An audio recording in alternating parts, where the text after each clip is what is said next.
ഇന്നത്തെ നമ്മുടെ ഈ ചർച്ചയിലേക്ക് എല്ലാവർക്കും സ്വാഗതം. ഈ ചർച്ച തുടങ്ങുന്നതിന് മുൻപ് നിങ്ങൾ ഈ ചാനൽ ലൈക്ക് ചെയ്യാനും ഷെയർ ചെയ്യാനും സബ്സ്ക്രൈബ് ചെയ്യാനും മറക്കരുത്. നിങ്ങളുടെ പിന്തുണ ഞങ്ങൾക്ക് വളരെ പ്രധാനപ്പെട്ടതാണ്.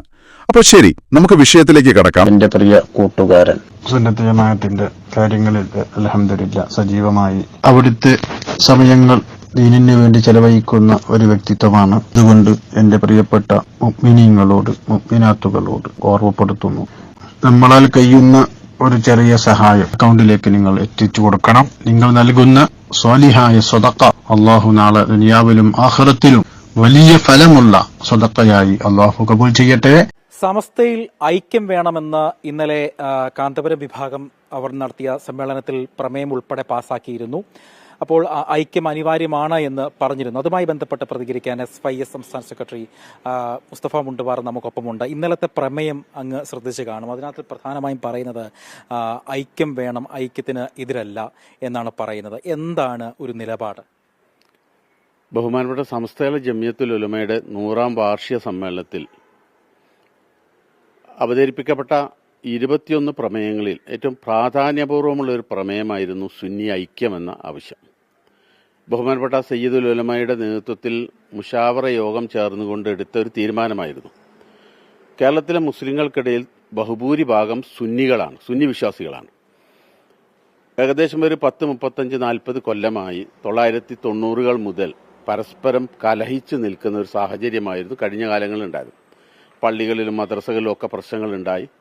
ആ പഴയ കാലങ്ങൾ ഇപ്പം നമ്മൾ ഓർക്കാൻ ആഗ്രഹിക്കുന്നില്ല. അത് ഡിലീറ്റ് ചെയ്യേണ്ടതാണ്, അത് നമ്മുടെ മനസ്സിൽ നിന്ന് പോകേണ്ടതാണ്.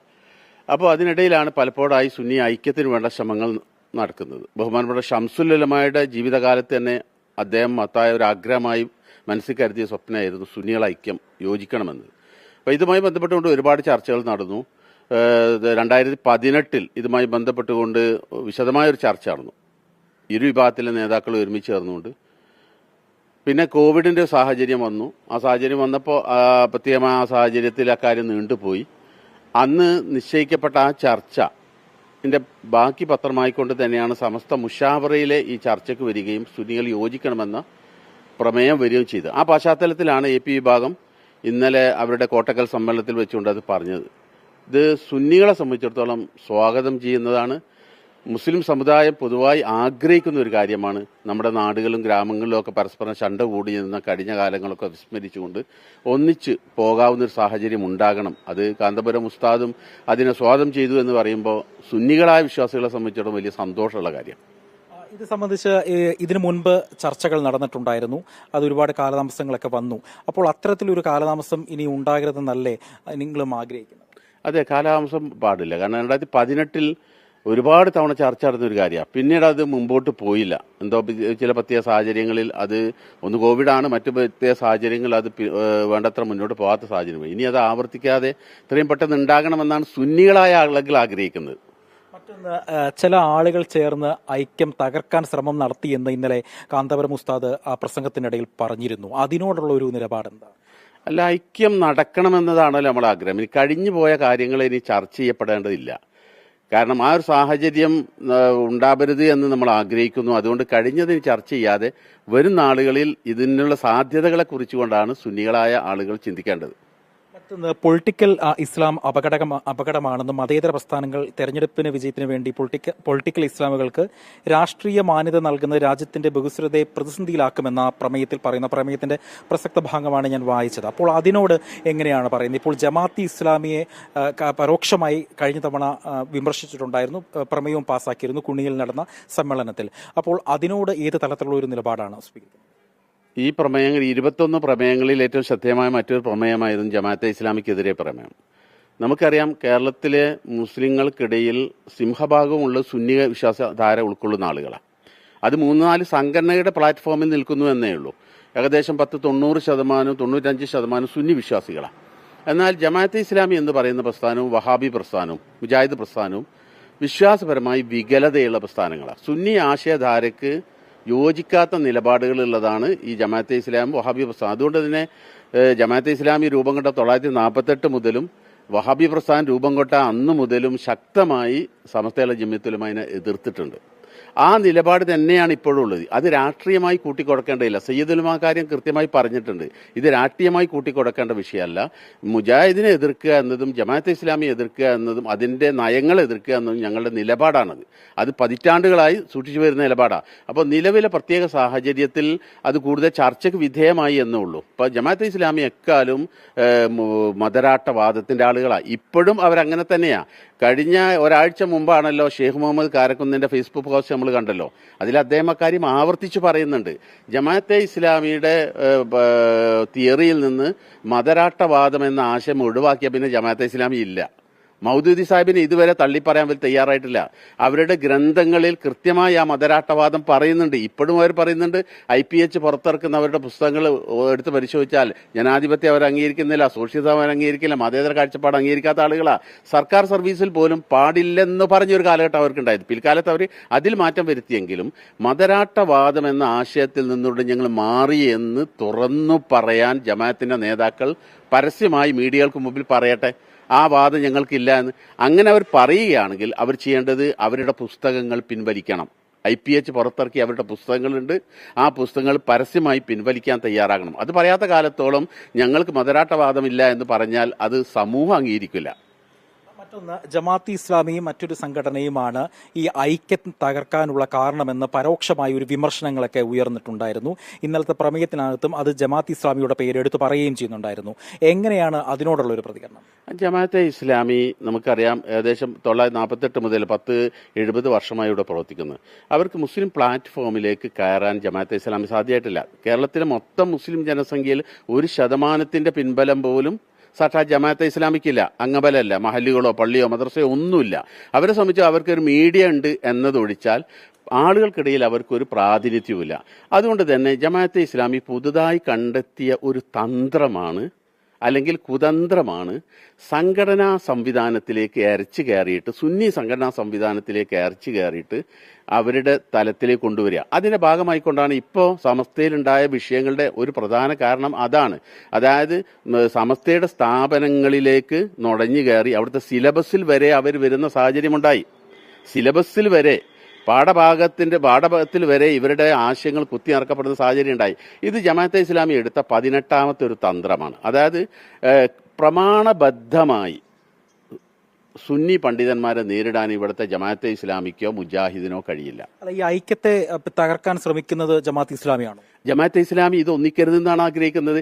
ഇപ്പോൾ പോലും ഇന്നലെ കോട്ടക്കലുണ്ടായ സമ്മേളനത്തിലെ വിഷയങ്ങളിൽ നിന്ന് അതിൽ ചില ഭാഗങ്ങൾ മാത്രം എടുത്ത് പൊലിപ്പിച്ചിട്ട് ജമാഅത്തെ ഇസ്ലാമിയുടെ മീഡിയകൾ വളരെ സജീവമായി ചെയ്യുന്നത് നമ്മൾ ഇന്നലെ കണ്ടു. കാരണം അവർക്ക് വേണ്ട ഈ രണ്ട് സുന്നികളും ഒന്നിക്കരുത്, ഈ വിധത്തിൽ പോകണമെന്നതാണ്. അതുകൊണ്ട് തന്നെ സുന്നി ഒന്നിക്കുന്ന എപ്പോഴൊക്കെ അവസരമുണ്ടോ അപ്പോഴൊക്കെ അതിന് തടയിടാൻ ജമാഅത്തെ ഇസ്ലാമി ശ്രമിച്ചിട്ടുണ്ട്, അവരുടെ മീഡിയ ശ്രമിച്ചിട്ടുണ്ട്. അതാണ് അവരിപ്പോൾ ചെയ്തുകൊണ്ടിരിക്കുന്നത്. അത് തന്നെ ആയിരിക്കാം കാന്തപുരം ഉസ്താദിന്റെ വേദിയിൽ വെച്ചുകൊണ്ട് പരാമർശിക്കപ്പെട്ട കാര്യം. ജമാഅത്തെ ഇസ്ലാമി പ്രധാനമായും പറയുന്നത് മതരാഷ്ട്രം എന്ന വാദത്തെ അതിൽ ഉറച്ചു നിൽക്കുകയാണ്. അവരുടെ പല നേതാക്കളും അത്തരത്തിലുള്ള വിമർശനങ്ങൾ അല്ലെങ്കിൽ അത്തരത്തിലുള്ള പ്രസ്താവനകൾ പരസ്യമായി നടത്താറുണ്ട്. അതിനെ എങ്ങനെയാണ് സമസ്ത നോക്കുക? അല്ല, മതരാട്ടവാദം എന്ന ആശയം ഇന്ത്യൻ സാഹചര്യത്തിൽ മുസ്ലിം സമുദായത്തെ സംബന്ധിച്ചിടത്തോളം അപകടമാണ്. ഞങ്ങൾ ജമാഅത്തെ ഇസ്ലാമി എതിർക്കാൻ രണ്ട് കാരണങ്ങളുണ്ട്. ഒന്ന്, ആശയപരമായി വിയോജിപ്പുണ്ട്. അതായത് അടിസ്ഥാനപരമായി ആചാരങ്ങൾ, അനുഷ്ഠാനങ്ങളൊക്കെ കാര്യങ്ങളിൽ ജമാഅത്തെ ഇസ്ലാമിയും സുന്നികളും തമ്മിൽ വലിയ അന്തരമുണ്ട്. ഇപ്പോൾ തറാവി നിസ്കാരം പോലെയുള്ള കാര്യങ്ങൾ, അത് പള്ളിയിലെ പെണ്ണുങ്ങൾ കൊണ്ടുപോകുന്ന കാര്യങ്ങൾ, ഇതിലൊക്കെ സുന്നി ആശയധാരക്കെതിരെ, അത് വഹാബി ആശയമാണ് സത്യത്തിൽ ജമാഅത്തെ ഇസ്ലാമിയുടേത്.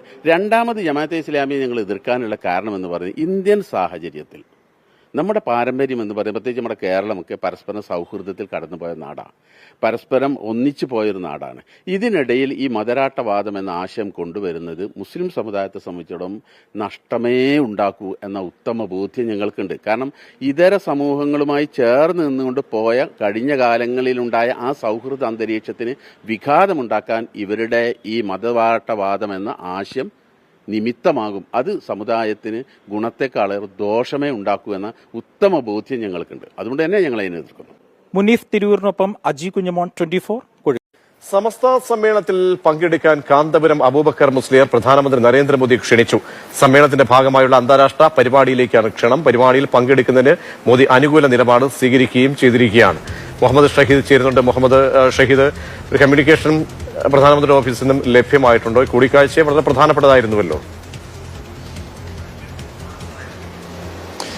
പ്രതീക്ഷ, ഇന്നലെയാണ് പ്രധാനമന്ത്രി നരേന്ദ്രമോദിയും കാന്തപുരം എ പി അബൂബക്കർ മുസ്ലിയാരും ഡൽഹിയിൽ വെച്ച് കൂടിക്കാഴ്ച നടത്തിയത്. അതുമായി ബന്ധപ്പെട്ട ഏറ്റവും പുതിയ വിവരങ്ങളാണ് ഇപ്പോൾ പുറത്തുവരുന്നത്. ഈ കൂടിക്കാഴ്ചയിൽ സമസ്തയുടെ 100ാം വാർഷിക സമ്മേളനം 2027 ജനുവരിയിൽ നടക്കുകയാണ്. ആ സമ്മേളനത്തിന്റെ ഭാഗമായി ഒരു അന്താരാഷ്ട്ര സമ്മേളനം നടക്കുന്നുണ്ട്.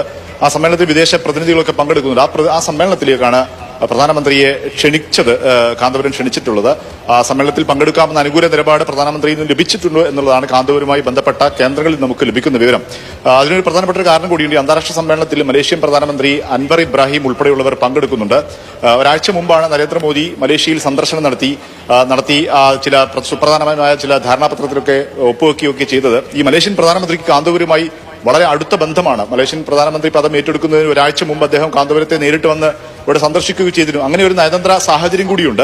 ഇതിന്റെ കൂടി പശ്ചാത്തലത്തിലാണ് നരേന്ദ്രമോദി ഇത്തരം ഈ സമ്മേളനത്തിൽ ക്ഷണം സ്വീകരിക്കാനുള്ള ഒരു സമ്മതം അറിയിച്ചിട്ടുള്ളത് എന്നാണ് മനസ്സിലാക്കാൻ സാധിക്കുന്നത്. ഏതായാലും ഇത്തരം സമസ്ത സമ്മേളനത്തിലേക്ക് ഇന്ത്യൻ പ്രധാനമന്ത്രി നരേന്ദ്രമോദി വരുന്നു എന്നുള്ളത് ഏറ്റവും പ്രധാനപ്പെട്ട കാര്യമാണ്. ആദ്യമായാണ് ഒരു മുസ്ലിം സംഘടന, കേരളത്തിലൊരു മുസ്ലിം സംഘടന ആ തരത്തിൽ മോദിയെ ക്ഷണിക്കുന്നത്. അതിൽ അദ്ദേഹം വരികയാണെങ്കിൽ ആ തരത്തിൽ ചരിത്ര സംഭവമായി മാറുകയും ചെയ്യും. ഏതായാലും ഇന്നത്തെ കൂടിക്കാഴ്ചയിൽ മറ്റു പ്രധാനപ്പെട്ട പല വിഷയങ്ങളും ചർച്ചയായിരുന്നു. SIR, വഖഫ് ഉൾപ്പെടെയുള്ള വിഷയങ്ങളിൽ ചില ആശങ്കകൾ കാന്തപുരം പ്രധാനമന്ത്രിയെ അറിയിച്ചിരുന്നു. ഇക്കാര്യങ്ങളിലെല്ലാം അനുകൂല നിലപാടെടുക്കാം. പ്രത്യേകിച്ചും ഉത്തരേന്ത്യയിൽ UP യിൽ ബറേലി ഉൾപ്പെടെയുള്ള സ്ഥലങ്ങളിൽ ചില വിഷയങ്ങളിൽ അവിടെ ഐ ലവ് മുഹമ്മദ് ക്യാമ്പയിനുമായി ബന്ധപ്പെട്ട് ചില കേസുകളൊക്കെ മുസ്ലിം വിഭാഗത്തിനെതിരെ എടുത്തിരുന്നു. ഇതുമായി ബന്ധപ്പെട്ട ചില ആശങ്കകൾ കാന്തപുരം അറിയിച്ചു എന്നാണ് മനസ്സിലാക്കാൻ സാധിക്കുന്നത്. ഇക്കാര്യത്തിലും അനുകൂല നിലപാട് മോദിയുടെ ഭാഗത്തു നിന്നുണ്ടായി എന്ന് കാന്തപുരവുമായി ബന്ധപ്പെട്ട കേന്ദ്രങ്ങൾ അറിയിച്ചിട്ടുണ്ട്. ഏറ്റവും പ്രധാനമായും ഇന്നലെ കൂടിക്കാഴ്ച നടത്തിയത് ഈ സമസ്ത സമ്മേളനത്തിലേക്ക് മോദിയെ ക്ഷണിക്കാനായിരുന്നു എന്നുള്ള വിവരമാണ് ഇപ്പോൾ നമുക്ക് ലഭിക്കുന്നത്. ഇത്തരം വാർത്തകളും വിശേഷങ്ങളും അറിയാൻ ഞങ്ങളുടെ ചാനൽ ഉടൻ തന്നെ സബ്സ്ക്രൈബ് ചെയ്യുക, ലൈക്ക് ചെയ്യുക, ഷെയർ ചെയ്യുക. ജനങ്ങളിലേക്ക് എത്തിക്കണമെന്ന് നിങ്ങൾ ആഗ്രഹിക്കുന്ന വാർത്തകളും വിശേഷങ്ങളും പ്രമുഖരുടെ പ്രഭാഷണങ്ങളും ഞങ്ങളുടെ വാട്സപ്പ് നമ്പറിലേക്ക് അയച്ചു തരിക. നന്മ വളരട്ടെ, തിന്മക്കെതിരെ നമുക്കൊരുമിച്ച് നിൽക്കാം.